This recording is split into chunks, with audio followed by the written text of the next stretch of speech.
Hi అండి. ఈరోజు special వచ్చి సొరకాయ తీగూర. సొరకాయలో మంచి ఫైబర్ ఉంటుంది, మనకి వెయిట్ లాస్కి కూడా యూజ్ అవుతుంది. వెరీ సింపుల్ అండి. స్మాల్గా తరిగేసుకోవాలా. ఒక onion, 6 pieces garlic, dry red chilli వేసి ఆవాలు, ఉద్దిపప్పు, జీలకర్ర అండ్ దెన్ ఎండుమిరపకాయలు, కరివేపాకు వేసి ఫ్రై చేసి తరిగిన సొరకాయ వేసి తెల్లగడ్డ, పసుపు వేసి ఇలాగా సిమ్లో వాడ్చుకోవాలి. దీంట్లో వాటర్ కంటెంట్ కూడా ఎక్కువ ఉంటుంది, సో మనం తక్కువ వాటర్ యూస్ చేసుకుంటేనే ఉడికిపోతుంది. కారంగా కావాలనే వాళ్ళు 1 స్పూన్ చిల్లీ పౌడర్ యాడ్ చేసుకొని ఉడికించుకోవాలా.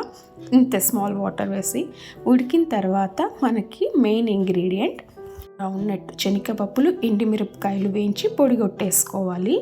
ఇలాగా ఉడికిన తర్వాత ఆ శనగకాయ పప్పుల పొడి వేసి దించేయడం అండి. Very simple. సొరకాయ తీగూర ట్రై చేయండి. ఇది రోటీకి, రైస్ కానీ చాలా బాగుంటుందండి. సబ్స్క్రైబ్, లైక్, షేర్ అండి.